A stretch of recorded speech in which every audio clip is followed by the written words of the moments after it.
Subscribe कीजिए मेरे channel maths with पूजा को और बेल आइकन को दबाना ना भूलें, जिससे आप मेरे मैथ लेक्चर्स को सबसे पहले देख सकें। मेरे वीडियो लेक्चर्स को शेयर कीजिए। Thank you.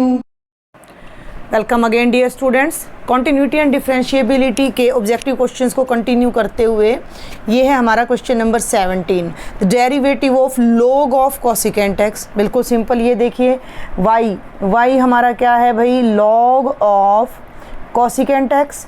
तो हमने इसका डेरिवेटिव निकालना है, यानी कि dy/dx निकालना है। तो ये हम सबको पता होना चाहिए कि अगर y हमारा log x है तो y डैश हमारा क्या होता है, 1/x। और अगर यहाँ x के प्लेस पर बेटा fx हो तो हमारा 1/fx आ जाता है, और fx को हम फिर से डिफ्रेंशिएट करते हैं तो इसका डेरिवेटिव हो जाएगा 1/कोसिकेंट एक्स। और कोसिकेंट एक्स की एक बार फिर से डिफ्रेंशिएशन, वेरी सिंपल। तो ये देखिए 1/कोसिकेंट एक्स, और कोसिकेंट एक्स का डेरिवेटिव होता है minus cosecant x into cotangent x. ये दो टर्म्स न्यूमरेटर में है, ये डिनोमिनेटर में है, कैंसिल हो जाएगा और ये आंसर आ जाएगा माइनस ऑफ कोटेंजेंट एक्स, जो कि आपका ए पार्ट है। ये आपका राइट आंसर है और ये 2015 के एग्ज़ाम में आया हुआ है क्वेश्चन। चलते हैं अब हम नेक्स्ट क्वेश्चन नंबर 18 पर। If y is equal to log x minus x square then the value of d square y/dx square is what among these. यानी कि हमें दो बार इस फंक्शन को डिफ्रेंशिएट करना। देखो बेटा, मैं आपको समझा रही हूँ इसलिए इतना टाइम लग रहा है, अदरवाइज ये बिल्कुल वर्बल क्वेश्चन है। हमें पेन कम से कम चलाना है 1 मार्क में। देखो ये मैं y डैश, देखो मैं वर्बल करके दिखा रही हूँ अब आपको। y डैश का मतलब हो गया log x का 1/x और इसका हो गया 2x। फिर मैं मन में एक बार फिर डिफ्रेंशिएट करती हूँ तो 1/x का हो गया माइनस 1/x स्क्वेयर माइनस 2। ये आपका आंसर आ गया। बिल्कुल भी टाइम नहीं लगता है, ये जस्ट मैं आपको एक्सप्लेन करती हूँ तब टाइम लगता है। तो y आपका है log x minus x square. y dash जब आप निकालेंगे, log x का डेरिवेटिव अभी मैंने ऊपर बताया है 1/x है, तो ये 1/x और x स्क्वेयर यानी x की पावर n का डेरिवेटिव, x की पावर n का डेरिवेटिव क्या था, n into x is to power n-1। तो ये हो जाएगा 2x अगेन, ठीक है ना भाई। फिर से हम डिफ्रेंशिएट कर देते हैं, फिर से करेंगे तो y डबल डैश 1/x का डेरिवेटिव होता है माइनस 1/x स्क्वेयर। कैसे होता है ये देखें, अगर मैं 1/x की बात करती हूँ तो इसका मतलब है x की पावर -1, ठीक है भाई। y का मतलब हो गया x की पावर नीचे 1 है, ऊपर जाएगी पावर -1, तो y डैश करेंगे तो -1 आगे आ जाएगा और x की पावर एक और कम हो जाएगी, -1 आगे आ जाएगा, x की पावर -2 हो जाएगी और -1 आगे आ जाएगा डिवाइडेड बाय एक्स स्क्वेयर। और -2x है तो x का डेरिवेटिव 1 होगा तो साथ में आ जाएगा यहाँ पर -2। तो ये आपका आंसर होना चाहिए, जो कि आपका डी ऑप्शन है। कौन सा ऑप्शन है भाई ये आपका ऑप्शन नंबर डी है। 1/x का हो गया माइनस 1/x स्क्वेयर और -2x में x का डेरिवेटिव 1 होने से केवल -2 रह जाता है। क्योंकि अब आप फाइनल एग्जाम के लिए प्रिपेयर कर रहे हो तो भाई आपको फटाफट सारी आइडेंटिटीज़ याद होनी चाहिए। Next is question number 19 again 2015, the derivative of cos inverse 2x square minus 1 with respect to cos inverse x is equal to. इस क्वेश्चन को भाई बड़े ध्यान से देखना है। हमने इस फंक्शन को इसके रिस्पेक्ट में डिफ्रेंशिएट करना है। अब ये अगर आप दोनों को अलग अलग करते और फिर आप डिवाइड करते तो बहुत लंबा क्वेश्चन पड़ता है। तो कैसे करें एक नंबर के लिए, इसको आप y मान लीजिए, ठीक है भाई, और इस फंक्शन को मैंने मान लिया z। क्लियर। तो हमें अब क्या करना है, द डेरिवेटिव ऑफ y, इस कंप्लीट को मैंने y ले लिया, with respect to z is equal to, यानी y को z के रिस्पेक्ट में डिफ्रेंशिएट करना है तो एक्चुअल में हमने dy/dz निकालना है। क्लियर है, मेरी बात समझ आ रही है। फर्स्ट फंक्शन को मैंने y लिया, सेकंड फंक्शन को मैंने z लिया, y को with respect to z differentiate करना है, इट मीन्स हमने dy/dz निकालना है। अब हम पहले z को देखते हैं। z आपका क्या है, cos इनवर्स x है। यहाँ से हम x की वैल्यू निकाल लेते हैं, x लेफ्ट में आ जाएगा, z राइट में, नहीं सॉरी हाँ कैसे भी कर लीजिए, cos को इधर ले आइए तो cos z is equal to x हो जाएगा। cos को मैं इधर ले आई, ठीक है ना, इनवर्स फंक्शन की प्रॉपर्टीज आपने कर रखी हैं तो cos z हमारा x हो जाएगा। इस वैल्यू को y में आप ले जाएं। y को हम टोटली z में कन्वर्ट करके एक ही बार में डिफ्रेंशिएट कर देंगे। तो y आपका क्या है बेटा, it is cos inverse 2x square minus 1, ध्यान देना है। ये हो जाएगा कॉस इनवर्स 2x का मतलब है कॉस z, तो यहाँ जब हम x स्क्वेयर रखेंगे तो ये हो जाएगा कॉस स्क्वेयर z माइनस 1, ध्यान देना है। तो ये जो आइडेंटिटी है अगर आपको याद हो तो ये cos 2z की आइडेंटिटी है। cos 2 थीटा क्या होता है, cos square theta minus sine square theta, ठीक है ना भाई। आइडेंटिटी लर्न होनी चाहिए आपको सब कुछ। अब आप फाइनल एग्जाम के लिए प्रिपेयर कर रहे हो इन वीडियोस की हेल्प से, तो ये होता है 1 माइनस 2 साइन स्क्वायर थीटा, और यही होता है आपका 2 cos स्क्वायर थीटा माइनस 1। तो ये आइडेंटिटी को cos 2z कर दिया। cos इनवर्स से cos कैंसिल हो जाता है भाई, cos इनवर्स से cos कैंसिल हो गया, तो y आपका क्या हो गया 2z। बिल्कुल सिंपल क्वेश्चन हो गया। हमने एक्चुअल में अब निकालना क्या है, dy बाई dz, तो इसको differentiate with respect to z कर देते हैं। तो ये आपका आ जाएगा dy by dz is equal to 2, और क्योंकि विद रिस्पेक्ट टू z कर रहे हो तो डेरिवेटिव 1 हो जाएगा, तो जो आपका आंसर है वो 2 आ जाएगा, जो कि आपका बी पार्ट है। तो ये थोड़ा सा यूनिक क्वेश्चन था, लीक से हटके था, तो आपने ये ध्यान देना है कि इस तरह के क्वेश्चंस को आप कैसे कवर करोगे। ओके, आगे बढ़ते हैं भाई। अब हम this is question number 20 2015 again the derivative. वो देखिए यहाँ स्टेटमेंट लिखने में थोड़ी गलती हो गई थी। ये बिल्कुल आसान क्वेश्चन है, लॉग ऑफ सीकेंट एक्स। अभी मैंने आपको क्वेश्चन नंबर 17 कराया था लॉग ऑफ कोसिकेंट एक्स, और ये है लॉग ऑफ सीकेंट एक्स। तो लॉग ऑफ सीकेंट एक्स को जब आप डिफ्रेंशिएट करोगे तो ये बनेगा 1 बाय सीकेंट एक्स, और सीकेंट का डेरिवेटिव होता है सीकेंट एक्स टेंजेंट एक्स, दोनों कैंसिल हो जाएंगे और आपका आंसर आ जाएगा टेंजेंट एक्स, जो कि आपका ए पार्ट है। तो ये बिल्कुल आसान सा क्वेश्चन था आपका। आगे बढ़ते हैं बेटा, फिर 2015 के ही ये दोनों क्वेश्चन फिर से हैं। तो ये है question number 21, if this function f(x) is equal to x square minus 9 by x minus 3 when x is not equal to 3 and 3k when x is equal to 3 is continuous at x is equal to 3 then the value of k। भाई आपको मैं बार बार बता रही हूँ कि कोई भी function continuous कब होता है, when limit x tends to a f(x) is equal to the value।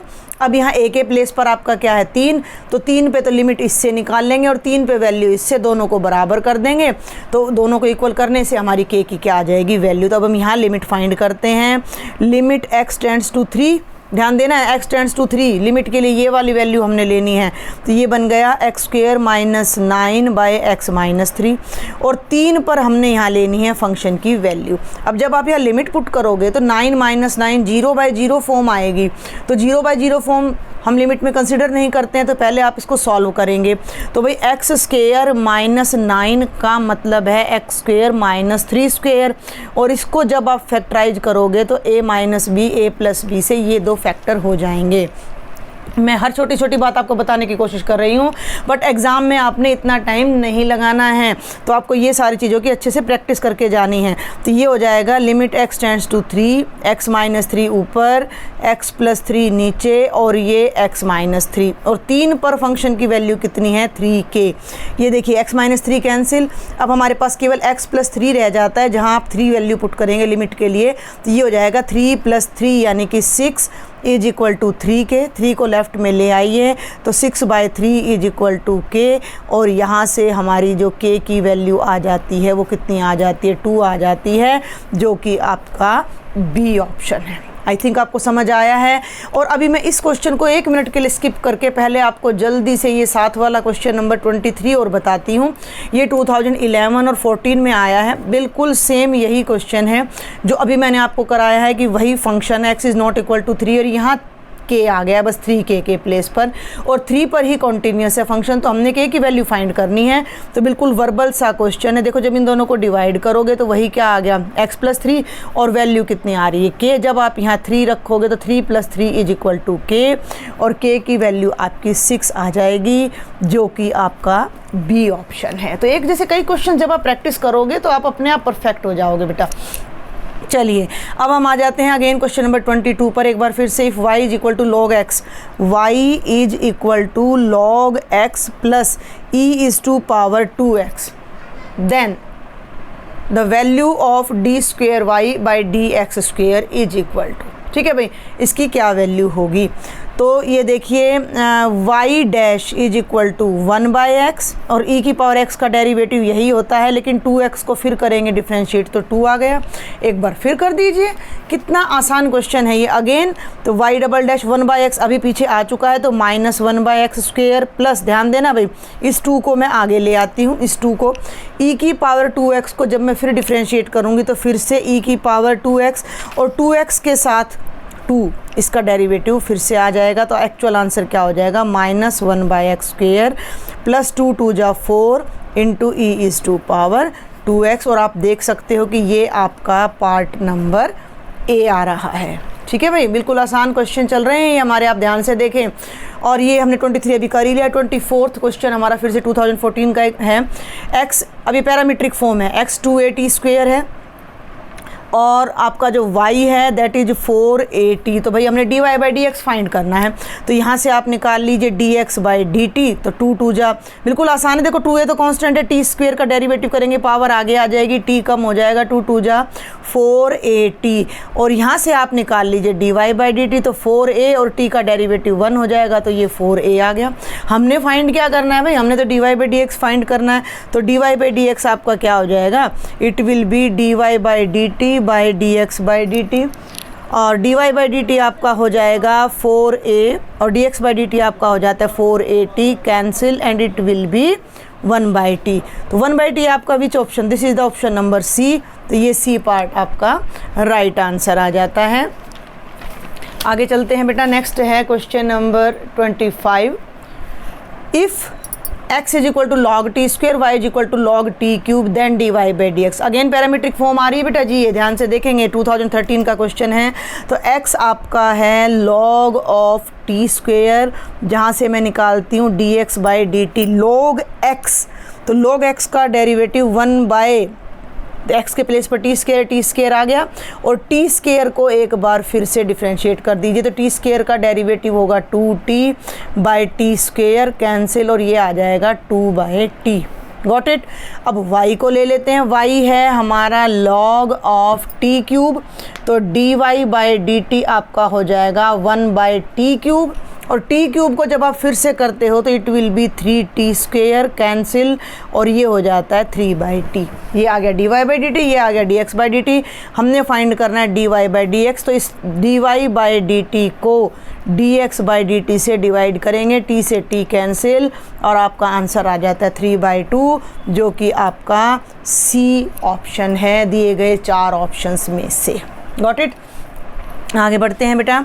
The value of k for which this function sin 2x, देखो मैं इस फंक्शन को थोड़ा अलग से फिर लिखना चाहूँगी।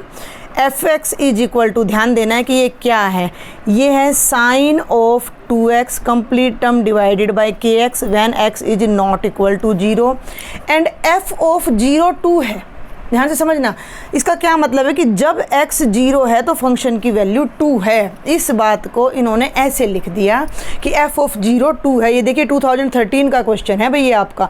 तो इसको ये कह रहा है कि अगर ये फंक्शन कॉन्टीन्यूअस है तो k की वैल्यू को आप फाइंड करो। तो भाई बिल्कुल सिंपल है, 0 पे लिमिट और 0 पे वैल्यू को इक्वल कर दीजिए। तो limit x tends to 0 sine of 2x by kx किसके इक्वल होना चाहिए, 2 के। अब ये चीज़ आपको ध्यान होनी चाहिए कि limit x tends to 0 sine x by x always क्या होता है, 1 होता है। मतलब क्या है कि साइन के साथ जो एंगल है ऊपर वही नीचे होना चाहिए। तो अब यहाँ थोड़ा ध्यान दें कि यहाँ साइन के साथ 2x है और नीचे k है, तो k नहीं आना था 2 आना था। तो उसके लिए मैं क्या करती हूँ, एक 2 मैं यहाँ लगा देती हूँ और एक 2 मैं यहाँ लगा देती हूँ, कोई गड़बड़ नहीं है। मैंने 2 से मल्टीप्लाई किया और 2 से इसी टर्म को डिवाइड कर दिया। क्लियर है। ये 2 तो लिमिट से बाहर आ जाएगा, ध्यान देना, ये वाला 2 तो लिमिट से बाहर आ जाएगा और इस k को भी कांस्टेंट है, मैं लिमिट से बाहर ले आती हूँ और ये हो गया लिमिट x टेंड्स टू 0। ध्यान देना, देखो इस 2 को मैं बाहर ले गई, k को मैं बाहर ले गई, ऊपर क्या बचता है साइन ऑफ 2x, नीचे क्या बचता है 2x इज इक्वल टू 2। ये पूरी लिमिट ड्यू टू दिस 1 क्या हो जाएगी, 1 हो जाएगी। बाहर बच गया 2/k, तो 2/k into 1 is equal to 2। 2 से 2 कैंसिल, k लेफ्ट में चला जाएगा, नहीं सॉरी राइट में, तो 1 इज इक्वल टू k आ जाएगा। तो अगर k की वैल्यू 1 है then our function is continuous. तो ये आपका राइट ऑप्शन हो जाएगा पार्ट नंबर ए। आगे बढ़ते हैं बेटा। The next is question number 27 from 2013 and 2019 question paper. If y is equal to sine of sin x, ठीक है भाई, y is equal to sine of sin x, ठीक है ना। sin x की क्या होती है cos x, तो dy by dx हमने निकालना है, बिल्कुल आसान। sin थीटा, इसको थीटा मान लो, इसको एक एंगल मान लो, तो sin fx मान लो, इसको sin fx मान लो।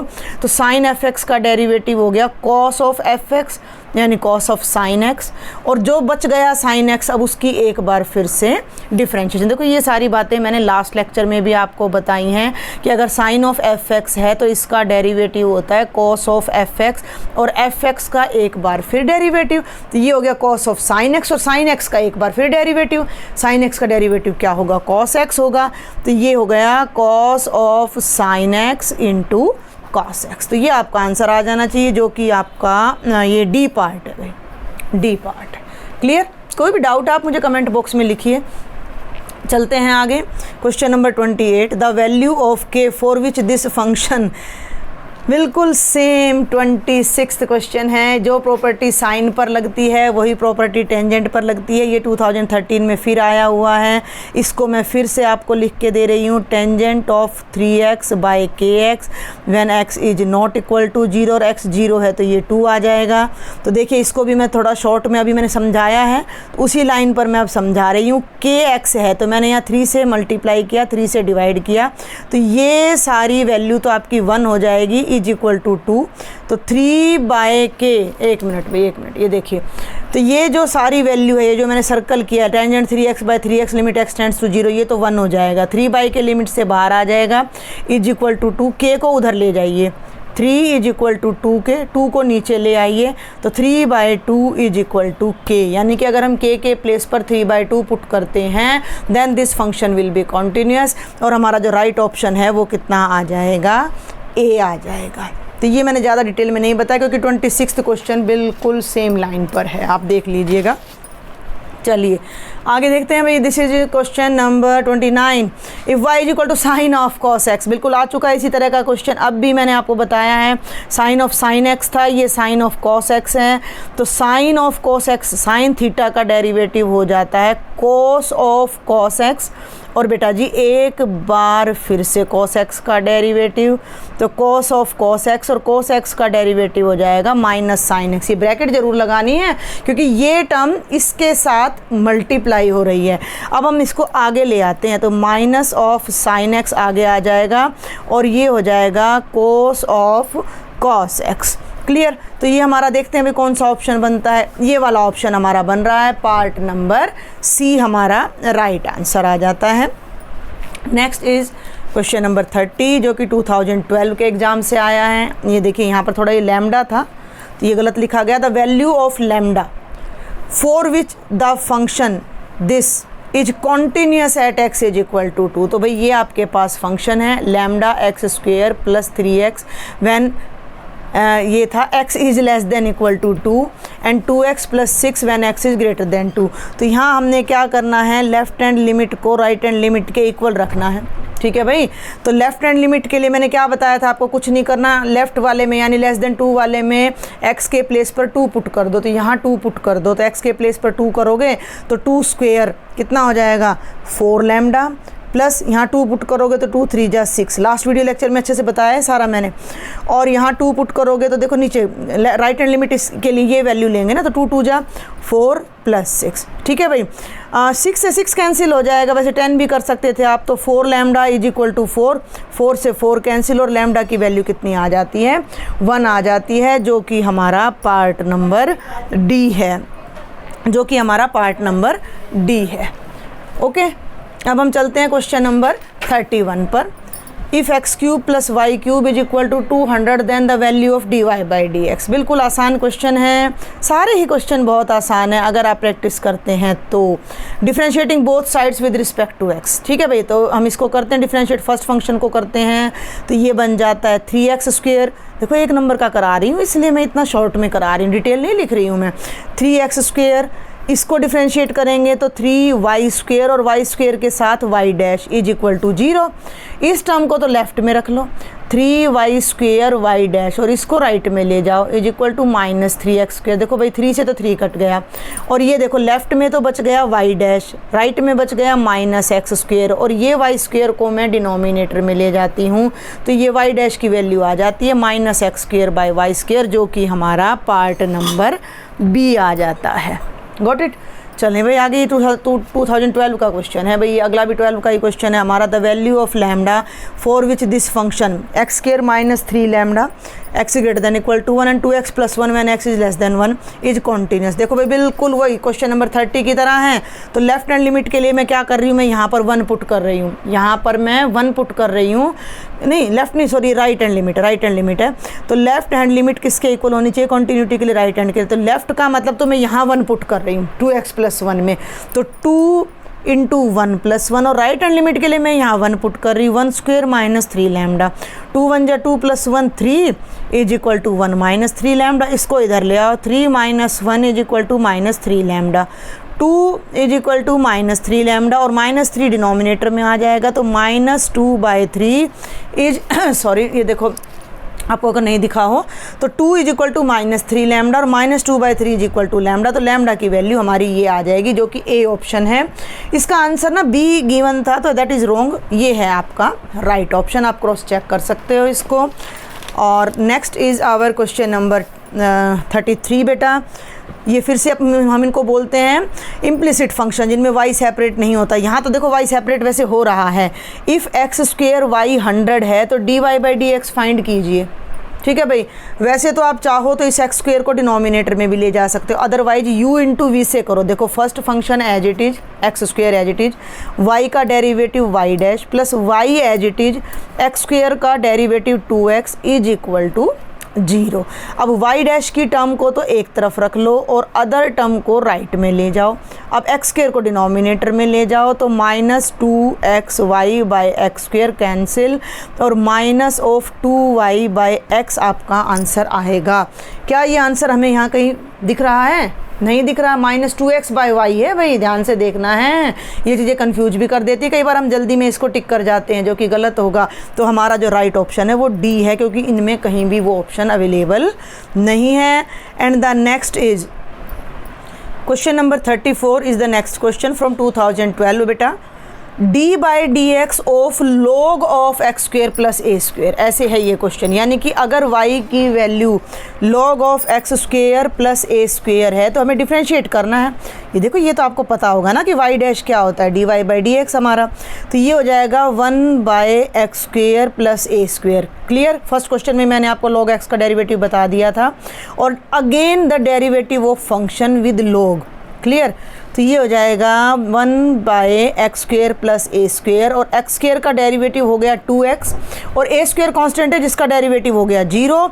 तो 2x में आप 0 ऐड करेंगे तो आंसर क्या आएगा, 2x / x² + a², और जो आपका सी ऑप्शन है। और ये बेटा इस वीडियो लेक्चर का लास्ट क्वेश्चन है, 35th क्वेश्चन है। If f(x) is equal to this then the value of f(0) is 2011 का ये क्वेश्चन है। और इतना इजी क्वेश्चन है, आपको सिर्फ यहाँ थोड़ा सा आपकी विजडम को चेक किया जा रहा है, मूर्ख बनाया जा रहा है कि फंक्शन की वैल्यू 0 पर कितनी होगी। भाई 0 देखो, फंक्शन में ब्रेक कहाँ है, 1 पे है। 3x - 1 when x is greater then 1, -x when x is less then 1। ठीक है भाई, ये 1 है, ये 0 है, ये -1 है, ये 2 है, एंड सो। और हमें 0 पे वैल्यू निकालनी है, तो 0 1 से छोटा है, 1 से छोटा है तो फंक्शन हमने ये लेना है। क्लियर है। 4x is equal to 0, function का नेचर क्या होगा, -x होगा, क्योंकि x को जब हम 1 से लेस ले रहे हैं तो फंक्शन को हम -x ले रहे हैं। तो 0 इसमें पुट कर दीजिए भाई। f(0) कितना हो जाएगा, -0, और 0 का प्लस माइनस साइन कंसिडर नहीं होता, तो आंसर आपका क्या आ जाएगा, 0, जो कि आपका बी पार्ट है। तो ये बहुत ही ईजी क्वेश्चन था। तो तो ये बेटा लास्ट ईयर के एग्ज़ाम से देखिए मैंने कोशिश की 2011 से लेकर 20 तक के 9-10 साल के जितने भी क्वेश्चंस बनते हैं सभी को मैंने लेने की कोशिश की है। फिर भी अगर आपको कोई क्वेश्चन कहीं और से मिलता है ऑब्जेक्टिव क्वेश्चन या आपका इन्हीं क्वेश्चंस में कोई डाउट है 35 क्वेश्चंस में, then please do write me in the comment box. अगर आपको मेरे लेक्चर्स अच्छे लगते हैं then please share with all your friends, subscribe my channel. Thank you.